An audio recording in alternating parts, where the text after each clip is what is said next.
Roll. Let's roll. All right. Hey, welcome back to another episode of We Have a Name in the Huddle. You are in the huddle because you are learning the plays to run a profitable home service business. So these are actionable plays. So today we are talking about KPIs and metrics. Jason is going to be talking about the things that he tracks and why it's important to know what you're tracking, not just the sake of tracking, but what are you trying to improve? So, Jason, take it away, my friend. Hey, you bet. And we also have Rob Kane on here. He's going to be talking a little bit later too about kind of how to get data, how to put it in a way that you can analyze it and then actually make those decisions on it. So let me share my screen here.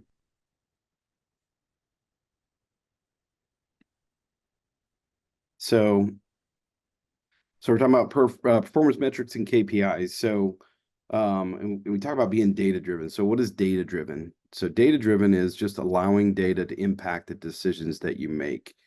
And so to be data driven, this is something that's been a key part of the four different businesses that I've grown to multi-million-dollar businesses. And it's knowing your numbers and using those numbers in a way that you can quickly make decisions that will improve and impact the business in a positive way. So some of the stats that there are, the reasons why to use data, and this is how other people are faring using this data. So employee productivity. So select HR reviews said that companies using data increase productivity by 21% more as they use data to improve employee engagement. Operational efficiency. So McKinsey and Company said companies using data to streamline operations see a 10% reduction in operational costs. And where does that 10% go? It goes to the bottom line, right? And so this obviously involves using data analytics to identify inefficiencies and optimize your processes. I think with Google said highly data-driven organizations are 3 times more likely to see significant improvements in their decision-making process. And this allows them to respond more effectively to market changes, customer needs, thus maintaining a competitive edge. Growth and market share. So the Reich said insight-driven businesses grow at an average of 30% annually and are expected to capture significant market share than less informed competitors. And so by leveraging data to understand customer behavior and market trends, these businesses can enhance customer experience and foster brand loyalty. Kabula. So just trying to really give you a reason why you should take the time to look at your numbers, know your numbers. Just want to give you a lot of information here on the importance of it and the impact and effect it'll have. So Kabula said, businesses that utilize big data experience an 8% increase in profit and 10% reduction in costs. They also report better strategic decisions by 69%. Improved control of operation processes, 54%, and a deeper understanding of their customers. So now that we know the what is being data driven and why should we do it, what's the impact it's going to have, there's 4 things that I want to share with you. Let me see if I can.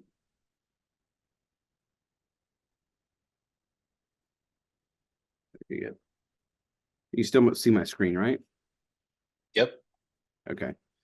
So we want to talk about data determination. So when we're thinking about, I hear a lot of people say, hey, so what are you tracking? Like what numbers are you looking at? And that's fine to talk about that. But the real answer to the question is with a question. And it's really, what are you trying to improve? And so when you're thinking about what should I be tracking, what you really want to think about is, what am I trying to improve?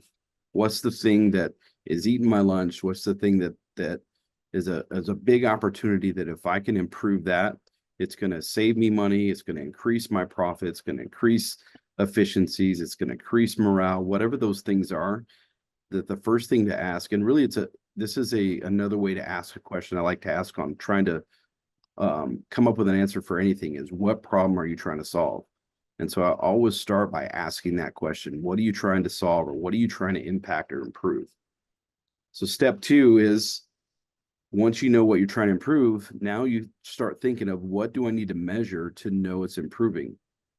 What are the things that will tell me, hey, this is actually advancing? And so you start coming up with a list of those things that will help you to know that, hey, that thing is improving.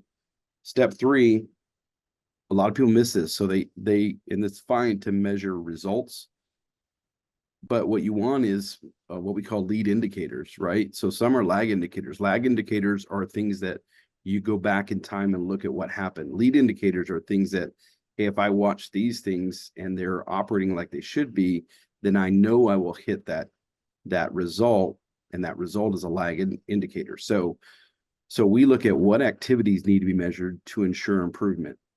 So for instance, I'll give you an example. If you're looking at increasing your online reviews, a lot of people will put number of online reviews on their dashboard, when a better measurement or a second measurement would be how many review requests have you put out.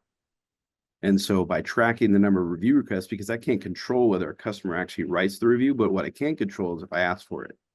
And so if I put on my dashboard or my scorecard, hey, how many of those am I putting out every day? And I set a target, I'm going to have a better chance of hitting the target of improving that, as opposed to just the result. So fine to track the result and watch that on your dashboard, but you want to know the activity level. So what activities need to be measured to ensure improvement?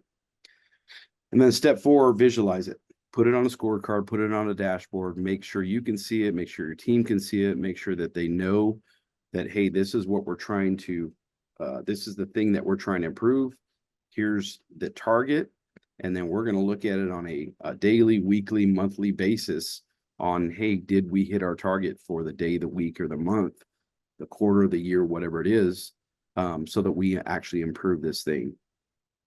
And so those are the 4 steps that I take when I'm looking at, hey, if I'm trying to improve something, I'm trying to create a measurement to say, hey, I want to make this thing better. I want to take advantage of an opportunity or solve a problem. This is the steps I go through to start creating that. And so what I want to do now is I want to talk to Rob. And I know you work with a lot of clients through Automation Invasion, a lot through Service Autopilot as a certified business advisor. And what are the things that you're doing to help clients kind of extract that data, organize it, so that they can start analyzing it and make better decisions? Yeah, absolutely. So, obviously, like my primary field of expertise that I'm currently helping clients with is mostly on the side of sales and marketing. But as you're going through that list, it really reminded me of another client that I helped out outside of what I did with SA. So, prior to getting back into landscape consulting, I was helping uh, clients in a variety of different verticals who were needing some sort of a software implementation done at their organization in order to just really improve and scale, right? And we helped out one of Arizona's largest nonprofit groups that serves at-risk communities or unhoused communities, helping those folks to transition back to work and get a job and get them back on their feet, right? And I think going into that, that was the biggest question: is what are we trying to solve for you? And at the end of the day, like what they're trying to solve is like helping out more people. And just by way of business analysis and better understanding their organization, we were able to find several really huge inefficiencies within the organization that were preventing their people from touching more clients each day, right? So by solving those inefficiencies and streamlining their processes and implementing technology where we could, in areas of double data entry or task redundancy, eliminating those things ultimately helped each one of those representatives service more community members. And so that's that's obviously really important, but it was all based around actions. Like, what actions are they going to be performing? What are we trying to increase this to in order to know that things are working more efficiently? And those were some of the KPI reports that we built out in their instance, just to ensure that we were on track. And those are typically the things that I'm looking for when I work with clients in the landscape field, is just better understanding like where do you want to be next year. Like, and I typically start with revenue. You can start with profit, but we've talked a little bit about just doing the numbers in the past, and just making sure that we're breaking down just by way of math, like how many more estimates do you need to do next year in order to get to that revenue goal based off of your historic data. How many more leads do we need, right? And we're basically scaling those up proportional to what that revenue target is, or that increased profit target, right? So if we spent $30,000 last year in marketing and we did $1 million and we want to get to 1.5 million, how much more incrementally are we going to need to increase that marketing budget? And again, that rolls downhill. So just to give you an example of like a general marketing calendar that I'm using with some of my clients, and this is kind of a work in progress, continuing to get this built out. But basically, we've got our prior year analysis, how much money are we bringing in each month, and how much did we end up doing at the end of the year, right? So we've got our total invoiced revenue target. Now we want to get to this 1.5 million this year. So proportionally, we know that we're going to need to increase estimates, as an example, in May to 354 estimates over 267 last year. This is how many leads we had last year in order to get to these 267 estimates. So we know that there's some internal marketing going on as well, right? So what are the efforts that are happening both within the CRM to take advantage of your current list, and how many more leads and clients are we going to need to acquire outside of your platform in order to make sure that we're on target with hitting your revenue goal? So these are things that I revisit, send to my clients weekly, just so that they know where they're at. They know that I'm performing well. And to me, it just helps visibility for the client, and also from my standpoint as well. So the client knows that we're moving the needle, because when you build a lot of automation, when you do a lot of marketing, if you can't quantify those marketing efforts, whether or not you're doing a good job or not, it's really based off of the client's interpretation of that, right? So data doesn't lie. In order to like fully realize the value of working with any client that I work with, I want to make sure that they're seeing what their investment is bringing them on a weekly, monthly basis. Excellent. If there were one or two or three things that people could do to go into their system, whether that's their financial system or their CRM, to get the data they need, what would be three, top 1, 2, 3 recommendations of what they could do today to get some of that data for themselves? I mean, without going down too many different rabbit holes, I think it goes back to what is that problem that we're trying to solve? Can I report on that data currently to see where I'm at, and what's attributing to the current state of my company within that position, right? So you mentioned surveys, right? So or online reviews. So if we're sitting at a 3.5 in Google, how many total reviews do we have? How many total and this is outside of any CRM platform, right? But how many total reviews do we have? How many 5 stars? How many various reviews at different levels do we have that make up that number? And so now we know what that key number is that we need to get to, if we're trying to go for more 5-star reviews to bring us up to that 5-star level. So those are the types of things that I'm looking at. And then of course the activity around just ensuring that we're sending those clients to Google to hopefully help us impact that number. If we're talking about revenue, if we're talking about estimates, if we're talking about leads, like you definitely want to have those reports built in a dashboard, and you're revisiting that on a weekly basis with your team and those that should actually be accountable for that number. And then figuring out together, like, how do we improve this? Like, if we're not doing good, right? Like, we're here sitting at a table together, let's collaborate on some ideas to ensure that we can focus our efforts to move that number. Excellent. Chris, do you have any input that you've had as you've been running your business now for about a year, of how you've used data, how you've found data, what you do once you look at it, analyze it, and then make some decisions off of it. Anything that you can bring from your experience. Yeah, absolutely. So before I answer that question, Rob said something that the data doesn't lie, and man, that is so true. So there was a quote that I heard recently that without data, it's just an opinion. And I love that because it is like, whenever you're meeting with your team, whenever you're like trying to do the next thing, like everyone's going to have an opinion. Everyone's going to say, how often are you sitting in like in a group and you're like, I feel like, I mean, that should be an immediate red flag. If you hear someone say, I feel like, okay, well, that's great that you feel like that, but what does the data say? What does it back up? Um, and so And I'll say something I've been to trying to, add. I'll say something to add to well, that. So, and particularly like with our financials, right? So data doesn't lie, but even more is like, um, I know that I know enough about numbers, I know about our financials. I know how to look at that and interpret it, but I still use an outside source on a monthly basis because I have an emotional attachment to that profit and loss statement, right? So it would be very easy for me to explain things away, right? That I don't want somebody to touch or right. So on purpose, I use an outside source. One, I use it to make sure we have that monthly conversation, right? So I'm going to pay somebody outside so that we have that. Because sometimes you're like, we're busy, let's not do it. But when you're paying somebody, you have somebody that you have to show up to, makes it easier to actually show up and review it because you have to know your numbers so you can play by your numbers. Number two, I get a outside perspective, right? Because we're with each other every day, all week, right?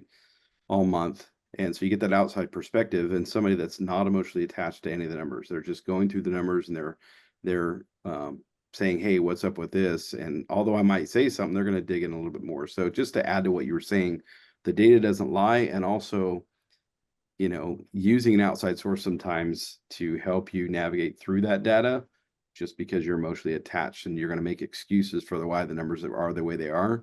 And I've definitely had to swallow hard sometimes to say, you're right, I need to pick it up in my area. So yeah, that's so good. That's so good. And that's what, like I'm currently working my way towards like once I grow enough, and I'm gonna do it at a pretty early stage in my business. I want that outside source. I want that accountability because it's just the accountability component is really where it's at. Like where I'm at currently and like the history of where I came from, I've got I'm really watching the profitability of every single job that I do. Because so many times, and this is not to shame anybody, but I would talk to so many business owners where, you know, you said know your numbers at the beginning, through KPIs. So many times we would talk to a business owner and they would have no idea, um, really, they'll quote something willy-nilly, and that can be very detrimental because you could be making money or you could actually be losing money on every job. And I know that's really elementary, but unless you know how you're paying your crew, are you doing it hourly? So I'm in the cleaning business, so I'm doing pay for performance. So I know that every single job I've got built-in profit margin, and then beyond that, then I've got my other business expenses. But I know that for every single job, I am profitable, and I know by how much. And so I've started there with profitability and really knowing that number. And what I want to do is, pick one thing at a time. I'm not gonna because like in the past I've gone, okay, I'm gonna measure it all. I'm gonna measure everything. And then like what happens is I get overwhelmed and I just stop measuring. And so I'm gonna pick that one thing and I'm gonna turn it into a habit and get really good at that. And then before I know it, then I'll have uh all of these different this dashboard, all of these different KPIs. So that's kind of how I'm tackling it as a early stage business owner. no, that's excellent. And I think starting small with just a few numbers to track that are really going to move the needle that I mean, sometimes if you can't commit to improving them, like it's really a waste of time. So, but picking those few that are going to have the most impact or that are screaming it the loudest to improve and focusing on those things till you get those under control and you find ways to that those either even out or you're able to hand things off to other people and then start working on some other things. One of the things you said was about, I know it's so elementary, and I think people go beyond that way too much because if you think of the greats, you think of sports and you think of the greats, 80% of the time they are working on the fundamentals. Mm. They're not working on the flashy, on the, all that stuff. 80% of the time they're working on the fundamentals. How many times you hear of a Kobe Bryant, a LeBron James, Michael Jordan in the gym shooting free throws, right? Working on their footing, right? It's dribbling, the dribbling. I think of Steph Curry, right? Just constantly working on dribbling. You know what I mean? So it's the fundamentals, and so don't. I think a lot of times people in business they start getting smarter and smarter and think I'm here because I'm smart, but you're here because you did what you did. And so as soon as you start abandoning what you did to get you where you're at, you're going to start going a different direction. And so you can't abandon those things. And so I think when you said that, it just triggers something in me that I don't ever want to leave the fundamentals, and I don't want to leave the things that got me to where I'm at. I want to make sure those things are always in place, and then I'll work on the big greater things that are the splashes, right? But not without the fundamentals. So I'm glad you said that because I want to one encourage you as a business owner that you should constantly think like that, even as you get bigger and bigger, grow your business, right? And learn new things. Is never abandon those fundamentals. So any other final That's so thought? good. Yeah, any other final thoughts you guys have about analyzing data, making decisions on it, or thinking about just anything with using data to drive your decisions? What would you say, Jason, since you've gone, from small company to $20 million portfolio? Like whenever, so someone, let's say someone's at that $1 million stage, they've maybe tracked a little bit. I know you said uh, don't necessarily ask, hey, what am I tracking? And just trying to mimic that. You said, what are you trying to improve? But someone in that stage, that kind of like that $1 million stage, what would you say are like the top like 2 to 3 things that if you nail these, that most likely you're setting yourself up for success? Yeah, so this is going to sound self-serving, and it's not. It's why I do what I do as a business coach. But I learned this from Jonathan Potoshnik, and most of you probably know him. If you don't know him, he's obviously he's the founder, co-founder of Service Autopilot. He has uh, a very large lawn care company in the Dallas area. I think it's probably doing over $12 million in revenue. Very profitable. It's Friend, about 10,000 biweekly customers. ridiculous. So one of the things that I learned from him, he was my mentor for a long time, and I was in academy, as one of his mentees, and the thing that he always taught was, man, find people that know what you need to know, pay them to teach you it, and you're going to go faster. And so the first thing I'm going to tell anybody, especially that $1 million mark, when you hit that $1 million mark, Brandon Dawson talks about that being the break point one. So you hit that break point one, you've proved what you do makes money, right? And people want it, and you can make money doing it. Now is when you need to say, hey, I prove my marketing works, my sales efforts work, and what I do, people want, right? So now it's like, hey, where do I find the gaps now to know what the next thing I need to do to grow my business? And so the first thing I would do is find a mentor, find a coach, find someone that can help map that out and navigate that with you so you're not taking the wrong step forward. And to Rob's point earlier is that you got to figure out what thing am I trying to solve next? Because to your point, Chris, you said you start doing a bunch of things and tracking a bunch of things. It's the same thing as when you start getting success in your business. Like, man, I want to go all these different directions now that I have a little extra money growing my business to this. And you start doing too much and you start draining your bank account and you're chasing the wrong things. And so, um, but I would say if you were going to do it on your own, I still think the next step, you get to that $1 million mark, the next step is you have to create a process. A lot of people start adding people, but you got to create a process. You have to document what you did that made you successful, because you were the one wearing all the hats, right? So what did I do? I need to start thinking that in the marketing efforts, what did I do? And I'm gonna start process documenting, right? What did I do in the sales? Process document. What did I do in operations? Process document. How did I handle customers when there was a problem? Process document. Because if you don't have those in place before you add people, guess what? You're going to bring people into the door that have habits from wherever they came from. They're going to make it up on their own. When what you just built and made successful, that was running great, you added people without showing them and onboarding them and training how you got to where you were at to build what you had. And they started destroying or changing what you built. And so that's what I do, is process document what I did so that I can hand that off, effectively hand that off to the next person. And to hand that off, I'm going to think of what's the thing I want to get rid of off my plate first. And that's the thing that I'm going to hand off first. A lot of people say, hey, who do I hire next? Well, who you hire next is what do you want to hand off next? It's a very easy question to answer. What thing can I hand off? What thing do I want to hand off so I can do the other thing?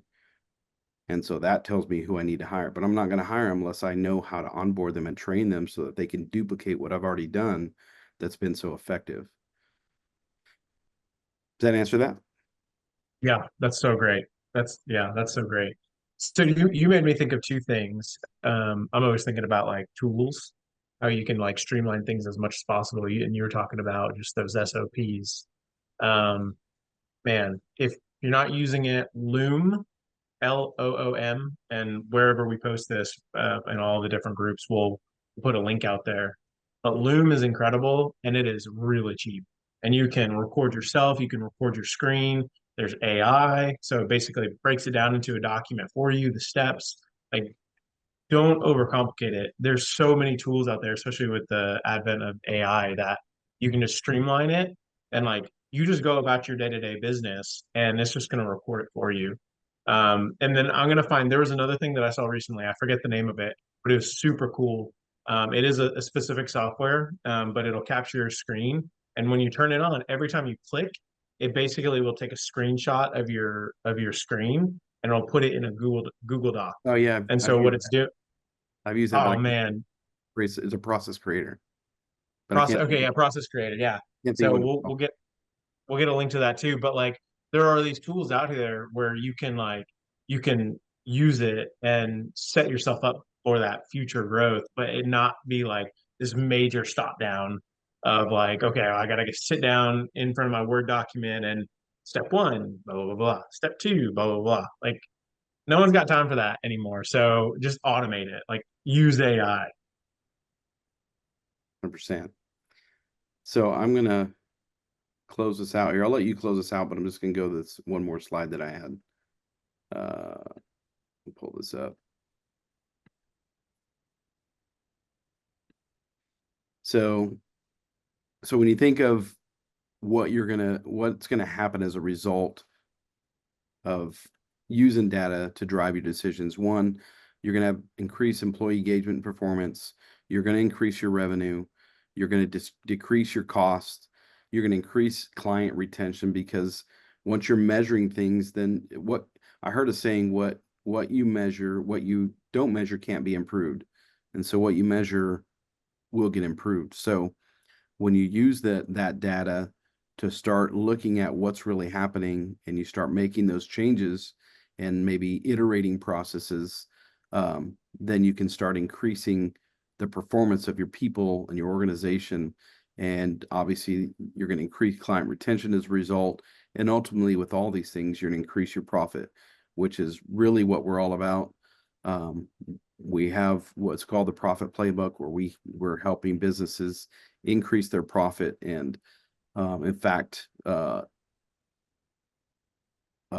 alluded to this earlier about doing a budget and starting with revenue. And one of the things that I've found is, and I did that for many years, and what I found is, man, we should be really starting with profit. What is the profit we want to make, and then reverse engineering from there. And so So ultimately, that's what we're trying to do is we're trying to increase profit in our business, and these are the tools, these are the tactics that we're going to bring you on a weekly basis to help you do that. And so, Chris, I'll let you kind of take us out.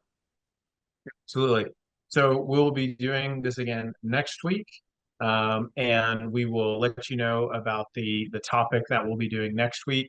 And then also between now and then, if you are interested in live coaching, please reach out to you can direct message me, you can make a comment. We can set up some live coaching. We'll record it, we'll post it. It will be awesome. But don't overlook that opportunity.